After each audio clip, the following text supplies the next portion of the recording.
You know, the eye-opener was when we recognized and did that genetic test. That was the key right there. This former Kansas City Chiefs player is used to battles on the field. His new opponent is inside his chest. On today's All Things Heart, we explain his heart condition and his mission to educate others.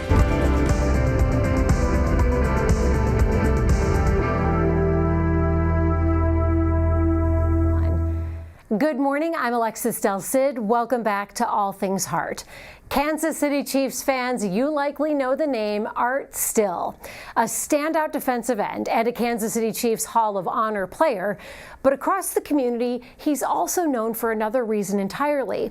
He is a passionate advocate of ATTR amyloidosis awareness.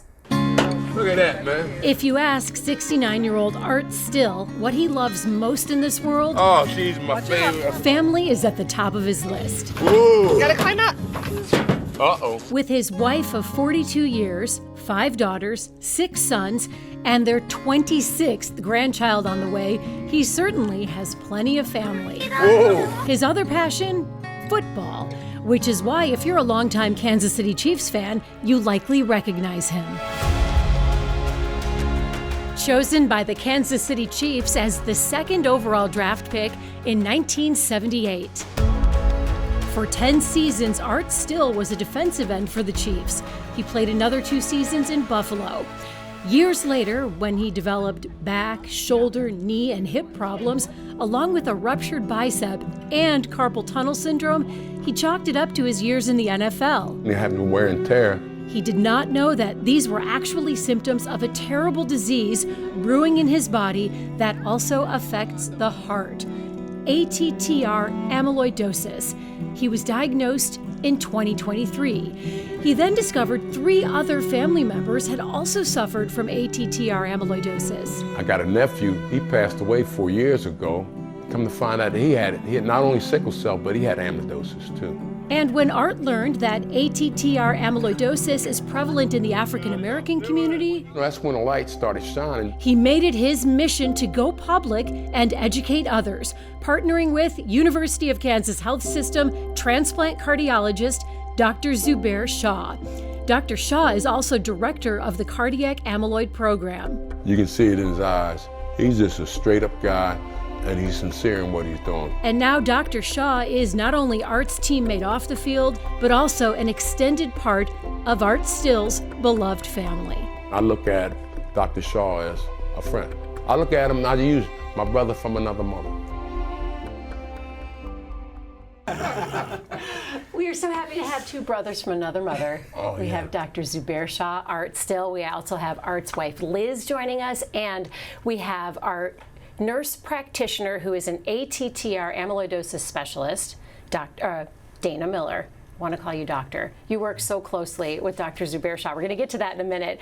But Art, first, before we get into the medicine, congratulations, because you and Liz expanded your family again. You have 2 new grandbabies? Oh yeah, we just recently, a couple weeks ago? Yep. We had one, and I always tell people, I still got life in me. I'm still having kids. My age extension, network marketing, just that's part of the brand. You have a huge family. It's so fun. Yes. So fun seeing that family. How's everybody doing? You feeling good? Everybody's doing pretty good. And I know we're talking on the subject and all too, and it's just kind of funny that our daughter, Kehlani, had just had the recent child and all too. She just found out that she had that variant and all too, that gene variant of the ATTR amyloidosis and all. So raising awareness and making sure people get screened has been hugely important, and you're doing it right now. You're such a shining example of doing that in your own family. We're going to get to that in a minute. I do want to talk about your symptoms, because it makes complete sense that all those symptoms we listed you would attribute to wear and tear from being in the NFL. Yes. They sound like sports injuries. Yes. Were those the main things that you just wrote off as sports injuries? What were some of the big ones? It was all of them. It was just kind of funny because I can trace it back to 1990 when I retired. 1990, Dr. Weiss did some work on my shoulder up in Buffalo and all. He said, "Don't be surprised if your bicep tendon tear within a year or so." And that's why I got a bad taste on doctor. I said, man, because it did tear. And I'm thinking he went in there and messed something up. Yeah, I'm blaming him. And then progressively, everything up until the heart issues, which was about maybe 10, 15 years ago, that something else was going on. Yes, and we done seen many doctors in between that time too. Liz, you've been married to an NFL player. You've been together 42 years. Yes. So you're used to seeing him in pain. Yes. I would imagine after games and recovering. Well, I was thinking more. She gets upset at me and she makes you stand and no, that's senior abuse. You like to tease her. What do you call her? That's my parole officer. I got 42 years and I got a life sentence, and it's not that bad. Yeah. They're so fun to watch interact. You're both so healthy, though. You've talked about keeping this pristine diet. You're in shape.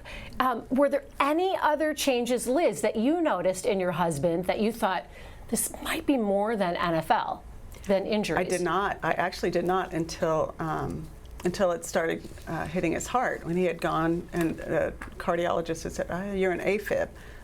We didn't know what that is, right? At the time, we kind of knew, but it stayed in AFib and stayed in AFib. And then we started thinking maybe something else is here, but it took a long time. What is the course of treatment? And we're going to get in what exactly is ATTR amyloidosis, but Dr. Shaw, you didn't treat Art, but you and Dana treat patients every day with ATTR amyloidosis. What is the course of treatment when someone is diagnosed with this? So it starts with diagnosing ATTR amyloidosis. There are few other types of amyloidosis also, which we will go down in a second, but TTR amyloidosis itself is of two types. So let me go back a step. Amyloidosis simply means protein buildup where it should not be building up. And there are different types of proteins that can build up and cause amyloidosis. TTR is caused by, it's a short form for transthyretin. How they name amyloidosis is first alphabet is always A, meaning amyloidosis. Next alphabet or alphabets are the protein that is causing amyloidosis. Oh, okay. Like A, amyloidosis caused by TTR, which is short form for transthyretin. And that's a kind of protein? Yes, and there's second most common is light chains. That's A, amyloidosis caused by light chains. L, that's AL amyloidosis. So we have two main amyloidoses, ATTR and AL. And briefly on ATTR, we all have a protein, TTR protein or transthyretin protein. It's a physiological protein. Liver makes this protein, and it's a carrier protein. It's like a UPS truck that takes vitamins and thyroxine hormone from point A to point B and then is flushed out.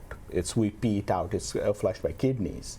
If this protein becomes unstable, breaks down into its fragments, those fragments are trapped, will not be peed out. And those fragments will build up on organs and cause TTR amyloidosis. So that's what Art had. He had too many of these proteins settling in his heart?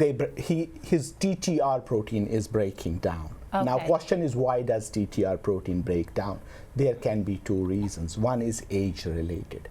For some reason which we don't know, after 60 years of age, this TTR protein becomes unstable in some people. We call it age-related or wild-type TTR amyloidosis. Other reason could be you are born with an unstable TTR protein. It's hereditary TTR amyloidosis. You are born with a gene mutation, and that's what Art has. He was born with the wrong TTR protein. So Dana, have you had patients, the typical age it manifests itself would be 60? Have you treated patients that are younger than 60? The majority of our patients are 60 and older. 60 and older. Yeah. But anyone can carry the gene. So, of course. Yeah. So as I said, there are two types. One is age-related. But if you are born with a defective gene, which we call hereditary TTR amyloidosis, it can manifest very young because you are born with the wrong protein. Okay. And my youngest patient is 23 or 24. Oh, wow. We have not treated her yet because she wants to complete her family. We don't have data on medications during pregnancy. But that's my youngest patient. And some of these TTR mutations exhibit what we call anticipation, meaning next generation exhibits unfortunately earlier. they get disease earlier. Okay. So just to add, that's kind of what happened in Art's case, because he's, like he said, he started having symptoms a year after his retirement that, looking back, and he was what, 37, 38?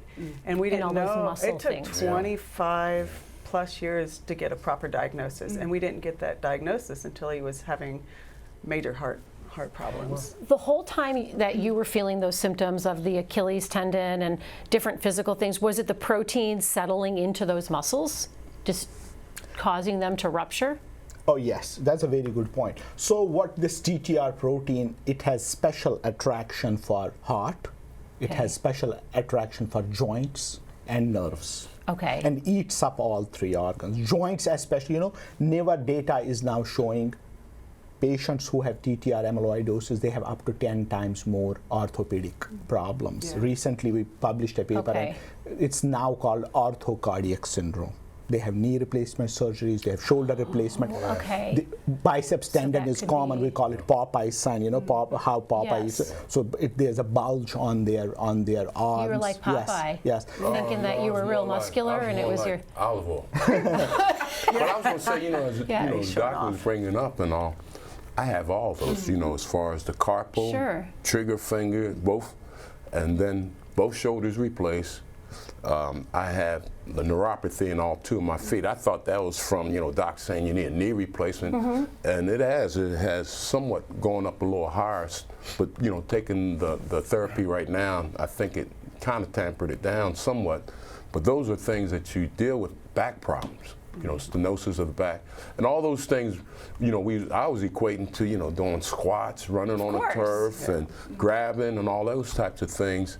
And it's just kind of crazy that eventually what happened, we went down through the NFL, the national NFLPA and all, Players Association. We have a program. We go down to Tulane for this area for the Chiefs and other teams in this area and all. We go down to Tulane every 5 years, and that's when I found out through Dr. Keith Ferdinand. He's an African cardiologist down in New Orleans, down at Tulane, and he knew I was kind of adamant as far as medication, and I was going to do this all naturally and all. Because you thought you were basically repairing your body from sports injuries. Yes, Yeah. and that's what that's what my mindset was. Okay, I'm gonna change how I always ate pretty decent and all. Are you a vegetarian? Did I read that no, I correctly? just the thing is, it's just like even in the healthcare industry, things change, as far as thought practice. So, I used to be a vegetarian and all too, and then, doing the research, certain things you need. Right. And it's, again, I'm looking at myself personally. I'm not telling everybody to do the exact same thing. So Liz knows I modify things all the time.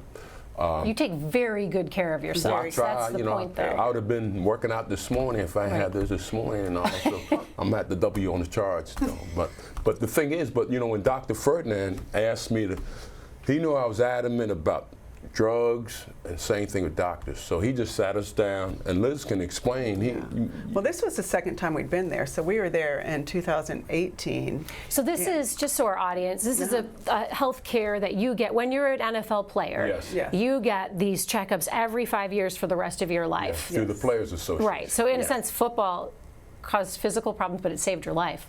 To a degree. Yeah. It did. So what were you going to say, Situation. Liz? So when we were there in 2018, so I don't know if this is typical of men or not, but so he would not tell.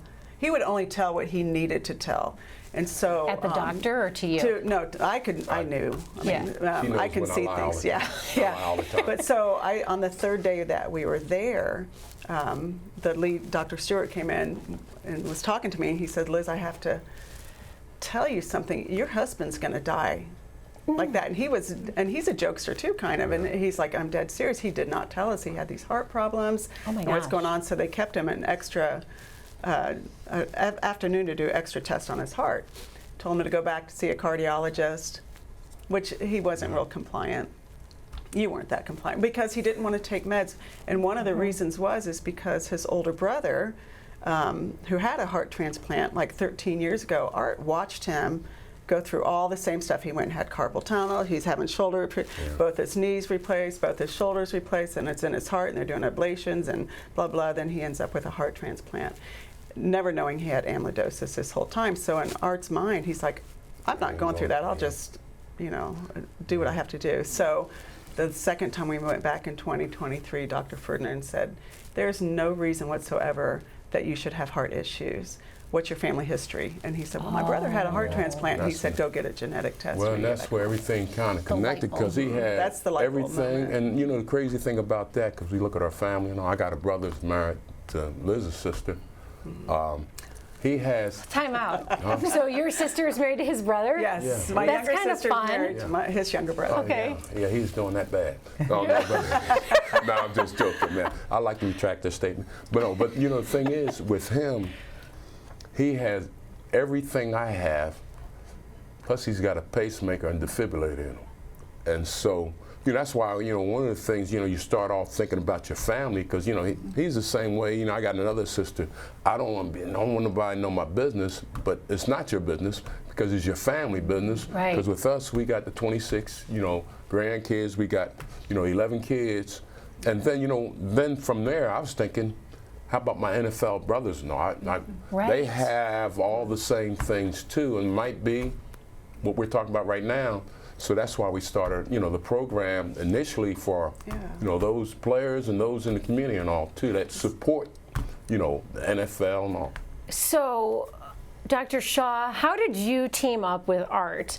Did someone tell you, I've got this NFL player that wants to talk to you, and what was your reaction? So yeah, I want to take a step back how Yes. this all started. So we were talking about hereditary amyloidosis, and the biggest brunt of that affects African American community. That's how all the dots connect, and that's why NFL, the incidence would be higher and all the NFL players. So studies, cross-sectional studies among healthy African Americans have showed 4% carry the gene. That's a huge number. So 1 in every 25 African American is exposed to, has a gene. And is this just in the United States? Yes, or United is this States. Across the world, the black But across the world population also is- black. The most common hereditary amyloidosis is among black population, that is including America and whole world. What? And this mutation is specifically called V122I. And is that what you have? Yes. Yes. So why is it that it's more prevalent? I in mean, the- certain diseases are prevalent among certain races, ethnic group. This is Right. how it happened at some point during development. And it's an autosomal dominant mutation, meaning each kid has a 50% chance if one of the parents has gene mutation. So that's why it's so serious. We have 50 million African Americans in US, and 4% of that is 1-2 million at least have it. And But so we many don't know. Don't. Yes. Most why of we them do don't. what So we do, that's why it's an epidemic that we are not recognizing, and that's why it's so. That's why there is need for education. And I always wanted to educate our African American community about coming forward if they have these symptoms and doing gene mutation. And I think I saw their program one time. I saw Art speaking, and we somehow met. I don't remember, we somehow met and sat and said he already knew how important it is. He had suffered, his family was, and he told me all the great stories, and we said, hey, let's do something, let's educate. And since then we have gone to churches, we have gone to colleges and tried to raise the awareness. What was your relationship like when you first met compared to now? Because you are always teasing Dr. Shaw, and Dr. Shaw's always teasing. encourage him to be a better person.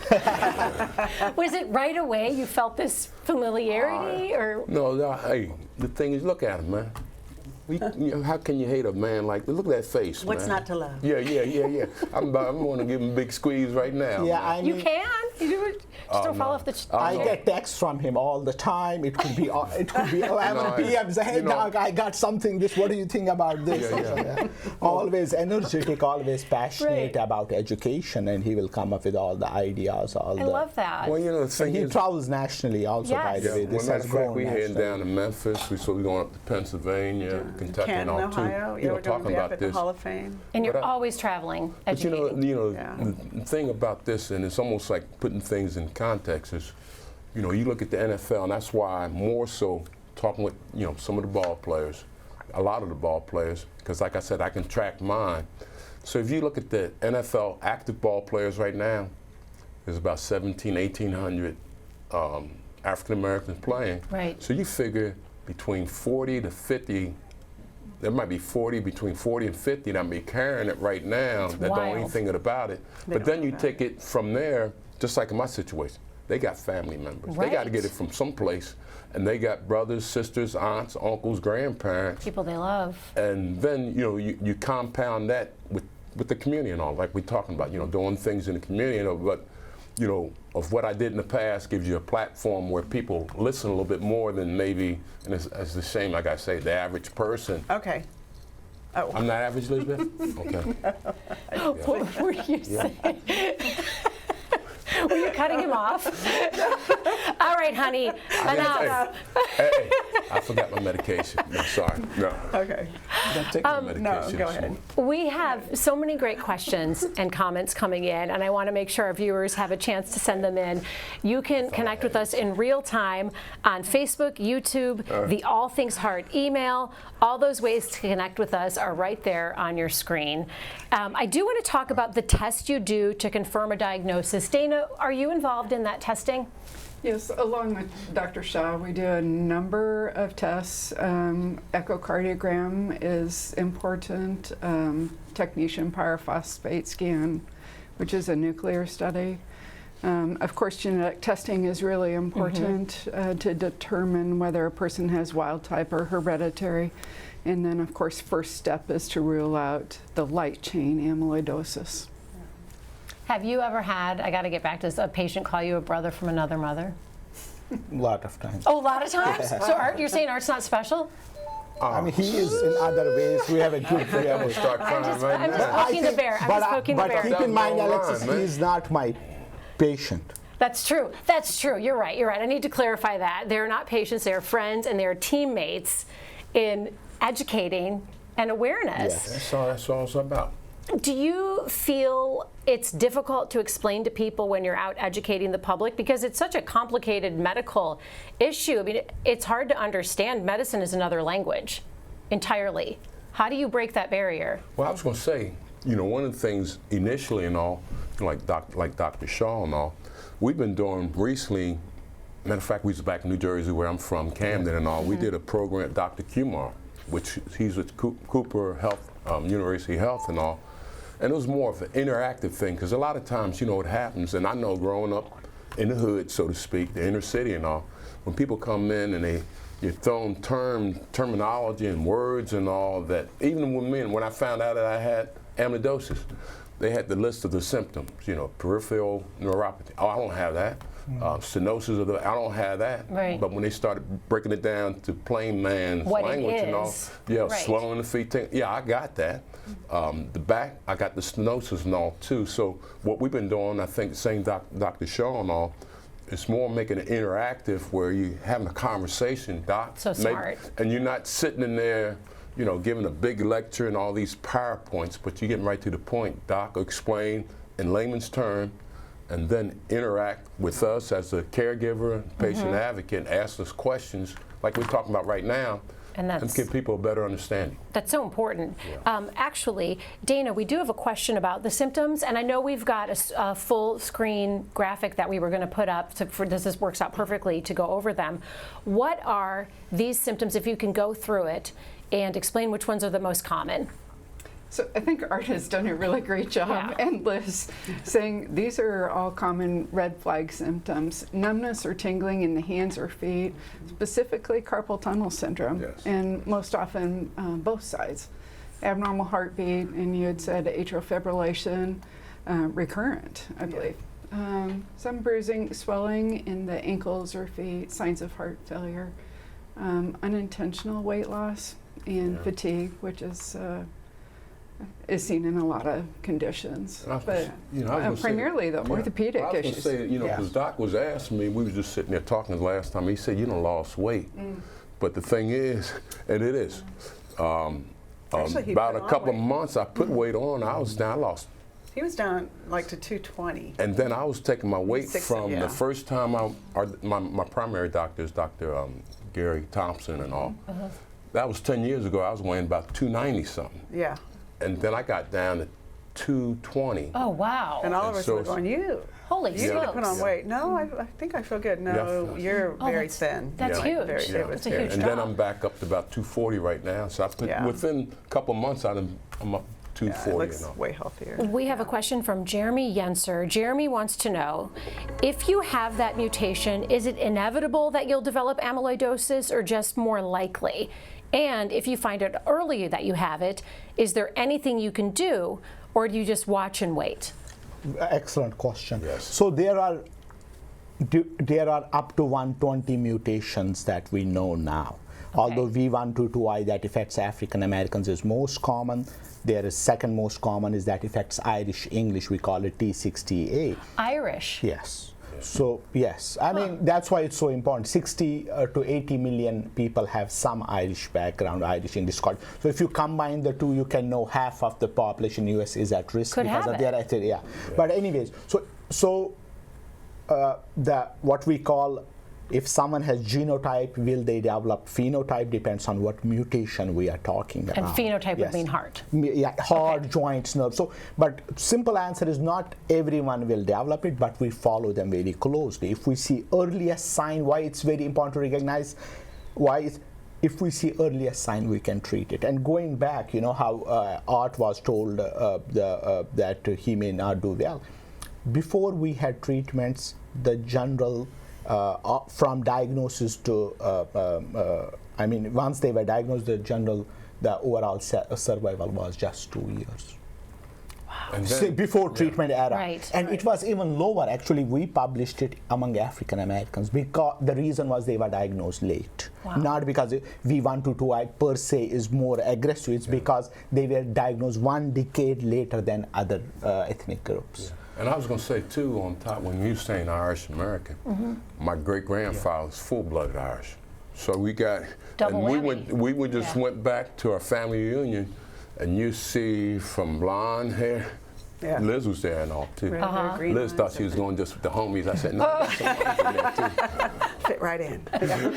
So it could have come from the Irish side. I think it No, came but from his both came sides. from Both His sides. But my father, Yeah. yeah. But see, and then I'm thinking with my father, we can trace back to Guinea. They said a lot of that comes from the Yes. western That's part of real. Africa. That's real. That's where my father, you know, I got ancestries going back there and all too. So, Arlene has a question. Arlene wants to know, this is for Art and Dr. Shaw, when is the next educational event? Do you have one on the books? And are they free? When are you guys teaming up next? Yes, educational events are free, and we don't have a date yet, but it will be soon. And I think on our on Art's website and on our website, it will Let be us know announced, and we'll yes. put it on I the would- episode of All Things I would- Heart. And I would say, if people want to get, because you know what we did, we created our own nonprofit and all. Yes. And it's still STILL, the number 4, life.org. But it tells just our story, you know, for family and all. Because, you know, one of the things we recognize, like with Doc, he's got that specialty in there. We're not in the healthcare industry. We're not doctors or anything. Pharmaceutical, they have their knowledge. So we just want to tell our story. But if you go to our website, you know, it's still forlife.org. It'll give you some information. Anything, if people have questions or anything we can help, you know, direct them right direction and all. That's perfect. We there. Yeah. Judy wants to know, are you open to sharing what was your treatment once you were diagnosed? Well, this? you know, they got 4 different types of treatments out there and all. And we had, you know, my doctor, and that's where it comes into play, you know, individual doctors. That's why we advocate for yourself, and your healthcare team can direct you in what they think is best for your situation and all too. So that's one of the things I always tell folks, man. That's your team, and we talk about teamwork and all too, getting this information out. You know, the medical field, they want to get it out there. You got doctors like Dr. Shaw and all that, and you know, want to get the information out there. They're kind of restricted. We want to get the information out, but when you can team up the pharmaceutical companies, community leaders and all, great. it takes it to another level. Yeah. It's really I mean, amazing. to add, there are fantastic treatments now. The outcomes have changed drastically, Yes. and we have what we call stabilizers. They don't let the protein break. but the breakthrough has been the silencers, which go into the liver and stop protein. Silencers. Yes, and I think like silencers right now are very favored. You get a shot every 3 months. And the other, but keep in mind, we have now, what the trials are going is one-time treatment. That's why it's so important in young people to get. Yes. If we have a gene, we can knock the gene out, and it's one. You have to come one time, get infusion, you are done. And you're forever. done. Oh, yeah. Oh, that thank would goodness. be great. And it's going to come into. That's why recognizing now is so important, so that they can get that treatment. Yes. This has been such an eye-opening conversation. I just love having you all on. For today's takeaways, I want to start with Liz. Liz, what do you want our viewers to know? I would like them to know that if they have any symptoms at all, don't dismiss them. Just, if anything, rule out amyloidosis. And also that the journey that we're on, I guess we call it, what we want to do is bring hope, not hopelessness. So because there's treatments out there, so it's not a hopeless situation, and that's really important. And Dana, for you, you're nodding your head. And you've been, even before this program began, this show this morning, you were talking about this team that you have that really supports each other here within the health system. Yeah, it kind of loops back to what Art was saying. We are a team. We have a wonderful nurse navigator, Elaine, who helps get our patients to be seen. We have nurses that help care for patients with amyloid, and we have wonderful heart failure pharmacist team. So it's a team approach, and really grateful that you all are getting the word out.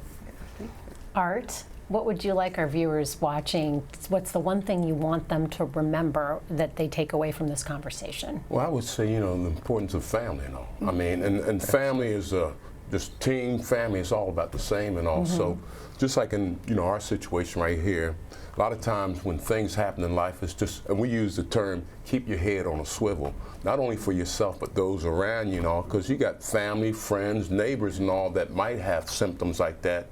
And we catch ourselves now as advocates, man. First thing I see I was talking to some of the ball players, always, you got swelling in your feet. So it's just a matter of being observant, what's going on around, and then passing the information on. When you pass the information on, it goes a long way, and all. That's why we're out kind of, working along with Doc and all. Team. Yeah, and then, certain cultures and all have a bad taste about, the healthcare industry and all too. And I done learned my lesson in that. And I'm finding there's a lot of great doctors, great physician, Nurse practitioners. Practitioners. Yep, specialists. In the industry that want the best, but they can only do so much. Right. And again, it's just like anything else, so I'm encouraging, those in those communities and all, man, to reach out. They can reach out to us or whatever, but they have, you have access to some knowledge out there, and these great doctors and healthcare systems, man, can make a world of a difference. People who've dedicated their lives, their professional career, like Dana and Dr. Shaw, to treating amyloidosis. Yes. And there's, I don't know how many of these doctors right here out that want to do something. They see the disparity too within the community and all, that, we're connecting, doing the educational program, not only in the community, but also with the students, doctors going out in the field too, because a lot of times primary doctors, they're the front line, because that's who you go see first, and they direct you here and there, but they're aware of these symptoms and problems. They might be able to direct in a different way. Dr. Shaw, how special that you have this teammate educating awareness. Did you think you'd be a teammate of Art Still? I never imagined. That's the coach. That's the coach right there. I'm just, The coach. I said, put me in, coach. Yeah, put me in, coach. What would be your message to people watching? So yes, my message first would be to general population. If you have these red flag symptoms, especially carpal tunnel on both sides, unusually higher incidence of knee, shoulder, back problems, you have a biceps tendon rupture, please seek advice, talk to your primary care if this could be amyloidosis. Second would be to the backbone of health industry, that's nurse practitioners, that's nurses. Please be advocate for your patients. If you see in their chart they have these orthopedic symptoms, and then they have on top of that arrhythmias, pacemaker, heart failure, swelling, recurrent admissions, please be their advocate and help them to reach this diagnosis. It's a great message. Dr. Shaw, thank you. Art, Liz, so fun having you on. Dana, thank you for coming on and sharing your expertise as well. This is a great conversation, and thank you to our viewers for joining the conversation. If you'd like to watch or share any one of our previous episodes or this one, just scan the QR code that's on your screen right now. It will take you to links of all of our past episodes. Have a great day. We'll see you back here tomorrow morning for the Morning Medical Update. Coming up tomorrow on the Morning Medical Update. Skin cancer can be aggressive and it doesn't always stay on the surface. I'm Jessica Lovell on the next Morning Medical Update. Hear one woman's powerful story of choosing surgery and immunotherapy to fight back. Friday at 8.